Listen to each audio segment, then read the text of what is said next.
সম্মানিত দর্শক শ্রোতা, দেখেন আমরা আসছি এখন কুয়ার হাওর। এটা আটগাঁও ইউনিয়নের নিজগাঁও, বরগাঁও, তারপরে পাশের গ্রাম হলো রাওতলা, তারপরে ওইদিকে আছে বল্লী, ওইদিকে আছে সোনাকানি, আর আমরা পার হয়ে আছি আটগাঁও গ্রাম। এর মাঝখানের এই হাওর নাম হলো কুয়ার হাওর। দেখেন সোনালী ধান কিভাবে পানিতে তলিয়ে গেছে। বৃষ্টির কারণে এই কাণ্ডটা ঘটেছে। একেবারে শত শত একর। এটা আসলে এখন দেখতে পাবেন, মনে হচ্ছে যেন এটা একটা বিল। আসলে বিল না, এগুলো সব ছিল ধান ক্ষেত। এই সব ধান ক্ষেত এমন করে তলিয়ে গেছে যে এগুলো কাটা। ওই যে কয়েকটা নৌকা দেখবেন দূরে, ওই একটা নৌকা, ওইদিকে দেখা যাচ্ছে আরেকটা নৌকা, পিছনে আছে কয়েকটা নৌকা, তারা ডুবায় ডুবায় ধান কাটতেছে। কি বিপর্যয়, চিন্তাই করা যায় না মানুষের।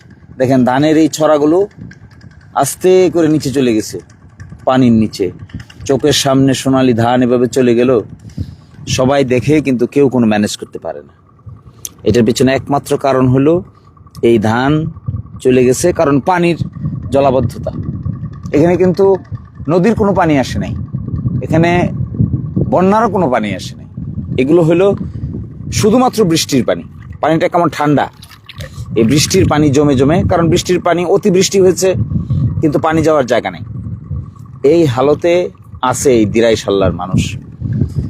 এগুলোকে কি করে ম্যানেজ করা হবে, কারা করবে, সরকারি বা কি করবে, এবং যারা অফিসার আছে তারা এগুলো কি করে ম্যানেজ করবে, ভবিষ্যতে অত্যন্ত ডিপ পরিকল্পনার প্রয়োজন, অত্যন্ত কার্যকর পরিকল্পনার প্রয়োজন। দেখেন একেবারে নিচে নিচে গিয়া এই অবস্থা ধারণ করেছে।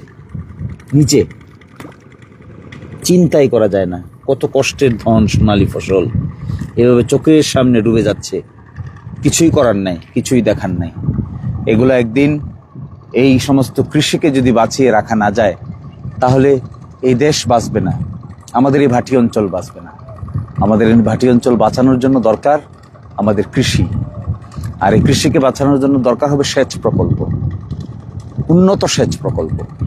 হাজার হাজার একর জমি, হাজার হাজার হেক্টর জমি, চতুর্দিকে দেখেন মনে হচ্ছে যেন বিল বাদলে ঘেরা। আসলে বিল বাদলে ঘেরা না, এটা পুরোটাই ছিল সোনালী ধান।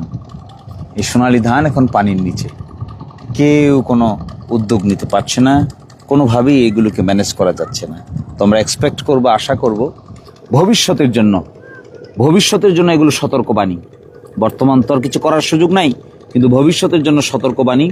আগামী দিনগুলোতে, আগামী বছরগুলোতে, আগামী দশকগুলোতে এই সোনালী ধানকে বাঁচাতে হবে, না হয় বাঁচবে না কৃষি, আমার আপনার হবে বিপর্যয়। সকলেই ভালো থাকবেন, সুস্থ থাকবেন। আজকের মতো আমি এখানেই কুয়ার হাওর থেকে বিদায় নিচ্ছি। আল্লাহ হাফিজ, আসসালামু আলাইকুম।